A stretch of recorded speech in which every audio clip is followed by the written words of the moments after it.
Olá, boa noite. Tudo bem com você? Está começando mais uma edição do Jornal da Difusora. Vamos ao que foi destaque hoje no Maranhão. Motorista de ônibus interestadual é baleado durante assalto no interior do estado. Em Bacabal, um incêndio em grandes proporções atinge galpão no centro da cidade. Pesquisa demonstra insegurança de mulheres dentro de transporte coletivo. Conheça a história do sítio Capixaba, que é referência na produção de frutas e hortaliças na zona rural de São Luís. E ainda, Sonora Brasil apresenta a musicalidade indígena de Rondônia aqui na capital.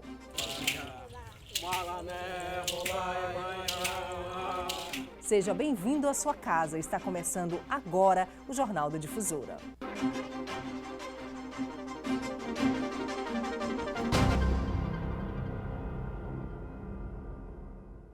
E a gente começa o Jornal da Difusora falando de uma pesquisa divulgada esta semana que revelou a insegurança de mulheres ao se locomoverem nas cidades brasileiras. E atenção para esse dado, 97% já foram vítimas de assédio dentro dos coletivos.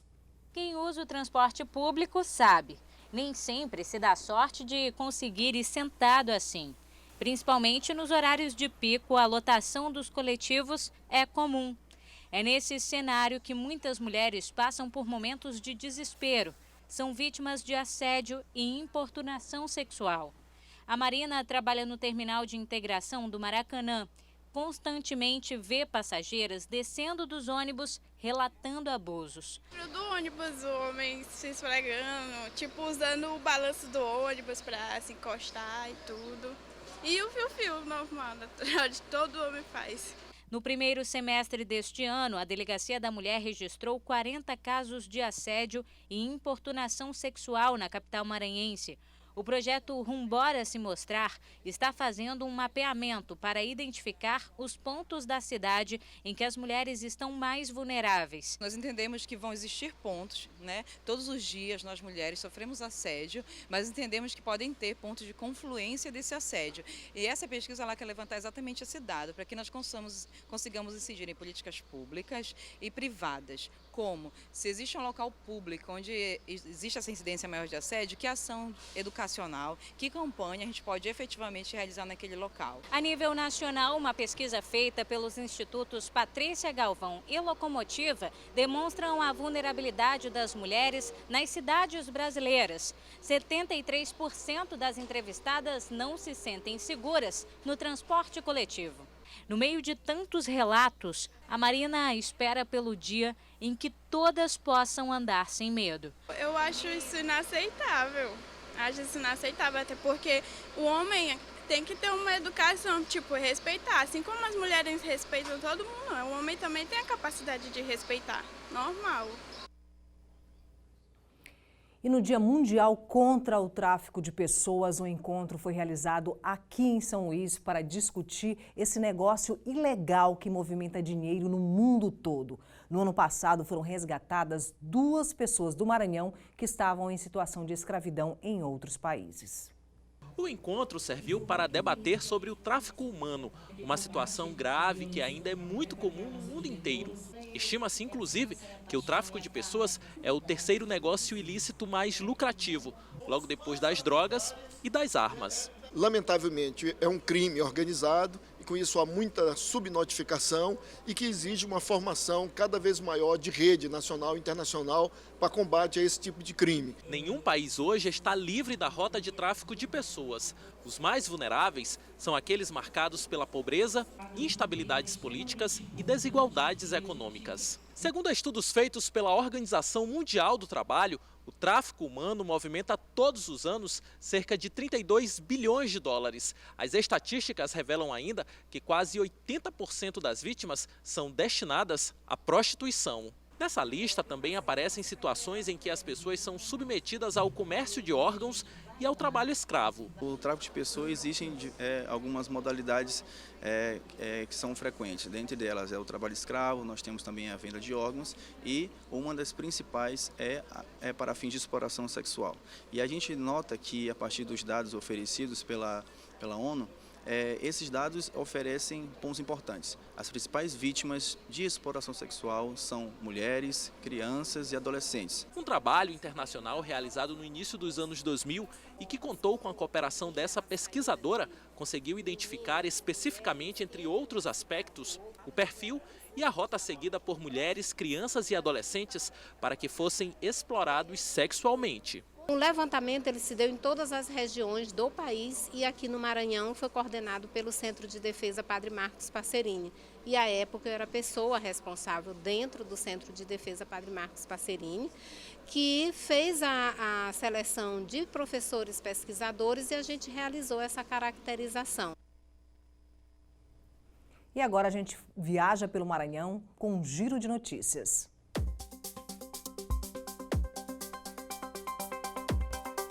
No município de Bacabal, um estabelecimento comercial pegou fogo hoje à tarde na região central. Nesse vídeo divulgado pelas redes sociais, é possível observar uma grande fumaça se espalhando pela área e a presença de muitas pessoas próximas ao local. De acordo com o Corpo de Bombeiros, ainda não há informações sobre as causas do acidente e se teve feridos no local. O motorista de empresa interestadual que fazia linha Apicum-Açu-São Luís foi baleado no olho durante um assalto na noite de ontem, no percurso de Cururupu. Segundo a polícia, 4 suspeitos foram presos hoje. A vítima, que não teve o nome divulgado, está internada na Santa Casa de Misericórdia do município. Em Itapecuru, 54 anos, é suspeito de matar a mulher Aparecida, de 50 anos, e depois tirar a própria vida. Os corpos do casal foram encontrados na noite dessa segunda-feira na casa onde morava. Agora a Polícia Civil deve investigar parentes para descobrir os detalhes e a motivação do crime. Uma das hipóteses é que a mulher pode ter sido vítima de feminicídio e o homem teria cometido suicídio por enforcamento logo em seguida. E daqui a pouco, trabalhadores de Caxias cruzam os braços por conta de obras paradas de um shopping. E ainda, a história de um sítio que é referência na produção de frutas e hortaliças em São Luís.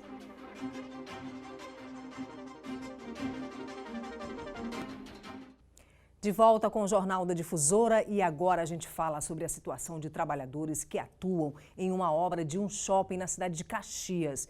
Eles cruzaram os braços por falta de pagamento, como mostra a reportagem de Geilson Adrian. As obras do Shopping da Gente, local que vai abrigar os vendedores ambulantes da cidade, estão paradas por tempo indeterminado. Segundo os trabalhadores, eles não recebem há 4 meses o pagamento salarial. Há mais de 2 meses, 3 meses, 4 meses, colegas aqui precisando do seu pagamento. É o que eu quero reivindicar, o pagamento da galera que aqui trabalhou. A área possui pouco mais de 4 mil metros quadrados. Vai dispor de 5 pavimentos e 286 boxes, sendo 25 deles para o setor de alimentação, 2 elevadores, saída de emergência, além de espaço para loterias e bancos, e uma doca. A obra está orçada em mais de 7 milhões de reais. Algumas etapas da construção já foram concluídas. Atualmente, mais de 10 homens trabalham na obra e esperam que o problema salarial seja solucionado para retornarem aos serviços. É o nosso suor que a gente está cobrando. Todo mundo precisando de dinheiro, todo mundo sem receber dinheiro. Gente que já saiu, está com acerto sem receber também. Em nota, a Prefeitura comunicou que não existe atraso com a empresa que está construindo o Shopping da Gente. A empresa Rampa foi a vencedora da licitação, sendo dela a responsabilidade com seus funcionários e condições de trabalho para os mesmos. A Prefeitura informou ainda que não pode, de forma legal, assumir a responsabilidade de funcionários de uma empresa que contratou esses trabalhadores. E agora a gente confere a previsão do tempo para amanhã.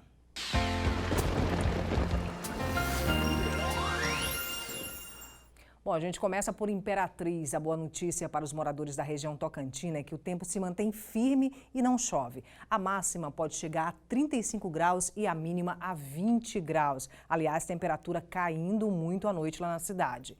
Em Barreirinhas, sol com aumento de nuvens ao longo do dia. À noite podem ocorrer pancadas de chuva, máxima de 34 e mínima de 22 graus. Aqui na capital, à noite de quarta-feira pode ocorrer pancadas de chuva, máxima de 33 e mínima de 23 graus.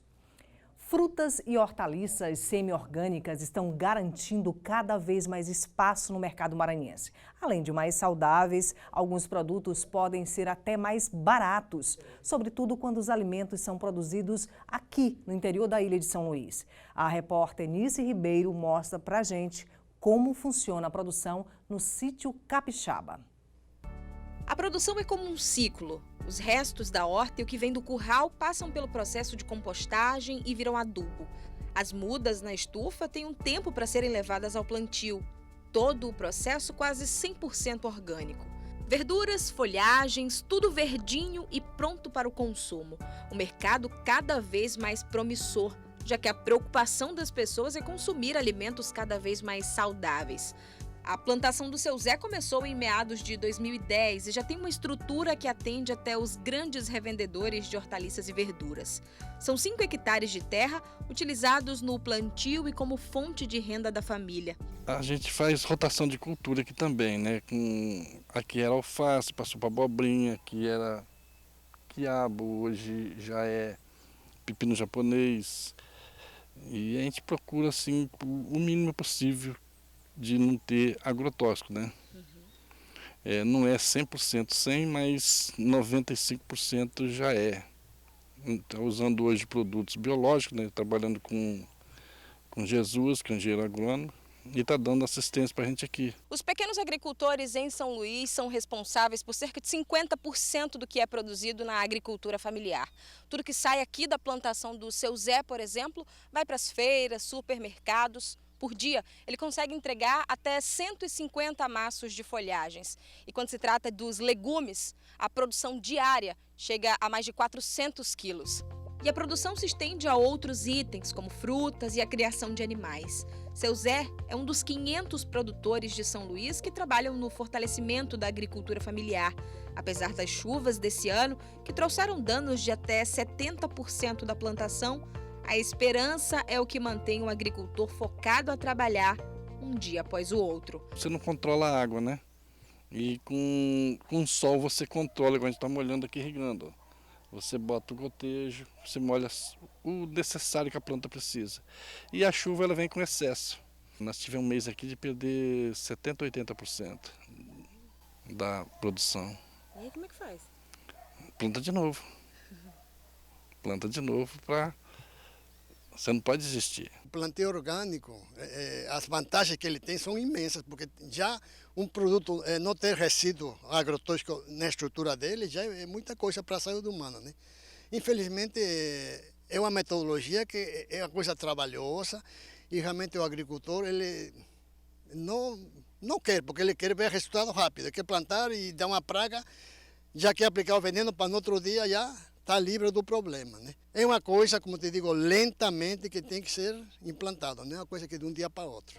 O produto do Seu Zé vai parar na mesa de muitos maranhenses. Ele também é parte dos programas de aquisição de alimentos e de alimentação na escola da Prefeitura de São Luís. Esses projetos, o PENAR e o PA, eles são programas, né, que vêm ajudar o produtor e o produtor, esse programa, eles compram diretamente do pequeno produtor rural e eles repassam para esses programas que são distribuídos, né, nas comunidades carentes e também aonde é feito a merenda escolar dos alunos.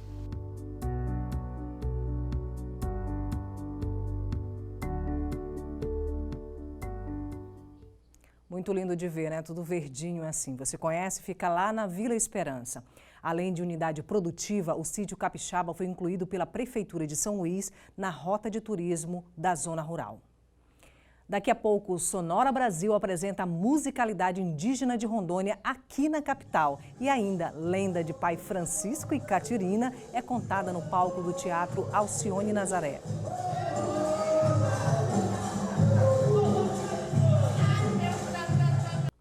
E a musicalidade indígena do estado de Rondônia toma conta da capital maranhense até amanhã.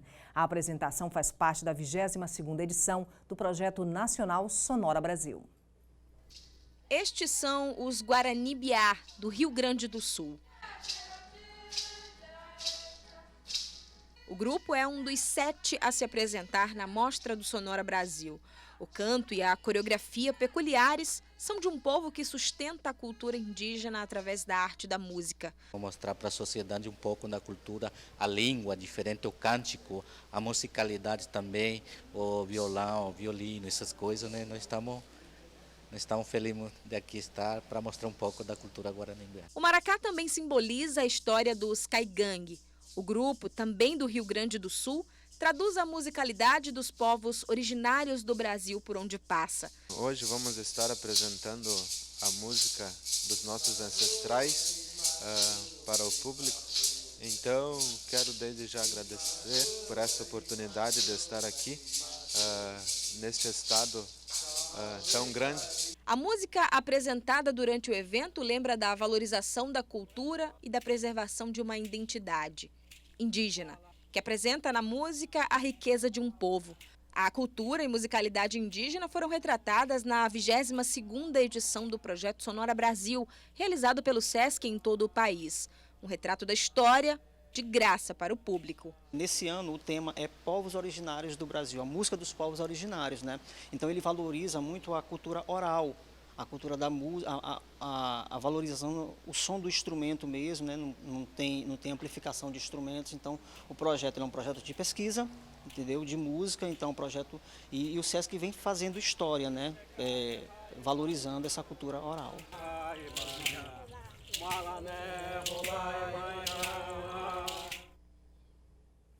Um povo cuja história e sobrevivência a gente precisa preservar.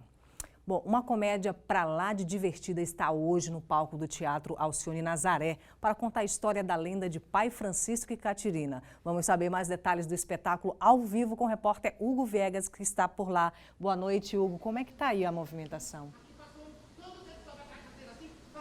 Boa noite para você, Cristiane, boa noite para todo mundo que está acompanhando. O espetáculo O Desejo de Catirina conta uma história bem conhecida do nosso folclore de forma bem diferente e com muito bom humor. Olha só, aqui o alto do Bumba Meu Boi ganha elementos engraçados, discussões políticas e até educativa. As relações de poder, as diferenças sociais são adaptadas com elementos atuais, elementos do nosso dia a dia. E olha só, foi tanto sucesso que o espetáculo, que foi criado apenas para o período junino, se mantém em cartaz com convites, inclusive, para apresentações fora do estado. Vamos ouvir um pouquinho?